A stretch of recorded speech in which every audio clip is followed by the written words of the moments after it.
Senator Bam, I know you've talked about this many times. So you've been asked this question many times Okay. about the possibility of an Aquino working with a Marcos. Mga ano na yan, mga pagsampu na siguro yan, di ba? You've Okay. said that you are ready to work with the Marcos administration. Of course, of course. Here's the thing, no, Neil. So, unang-una, sa kasaysayan natin, actually, medyo common siya. There was a Marcos Sr. and a Senator Ninoy Aquino back before martial law. And of course, Tito Ninoy was in jail during most of martial law. When Pinoy was president, President Marcos was Senator Bongbong Marcos.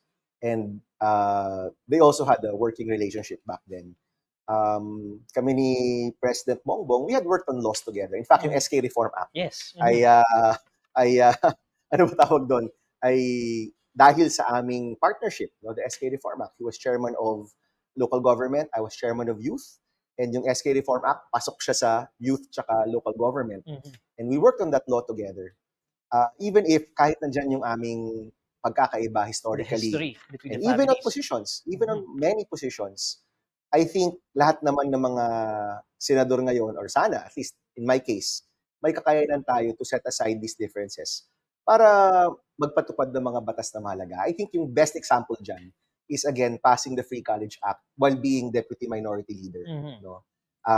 Yes, may mga away sa politika, hindi mawawala yan. May mga historical differences, hindi din mawawala yan. Pero may mga times, palagay ko para sa taong bayan, pwede kayo magtulungan. We've shown that when I was in the administration, and we would work with members of the opposition. Nung ako naman yung opposition, we would work with the members of the administration. Ngayon na independent ako, I think may kakayanan kami to work with anybody. Nung nagsimula yung Marcos administration, and even back during the campaign period for the presidential elections, one of the biggest concerns of a Marcos going back to Malacanang is the risk of, or the threat of, historical revisionism. Yes. And if you get elected, you are an Aquino who will be working within the Marcos government. And you've said na you are willing to work. You're ready to work with Marcos.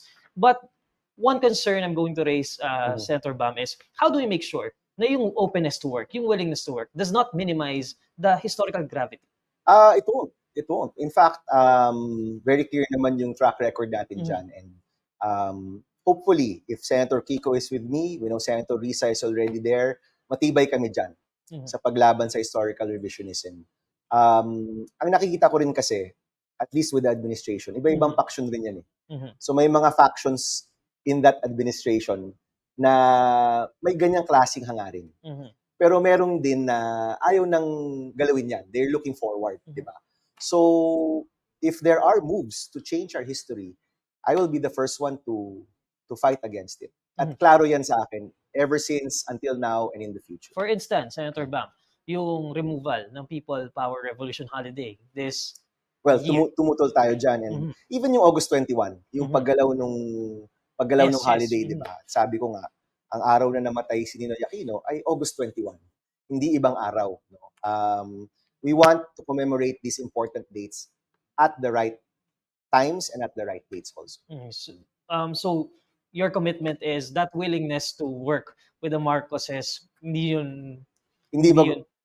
hayaan na... Hindi talaga. No? Hindi talaga. I'll quote yung sinasabi ngayon ni Vice Presidential candidate Tim Walz sa Amerika. Sabi niya, he has learned to compromise without compromising his values. No? So I think the values, the track record, yung posisyon natin, especially with regards to our history, malinaw na malinaw yan. Very, very clear yan. But kung may mga bagay-bagay na kailangan pagtulungan, yes, magtutulungan tayo.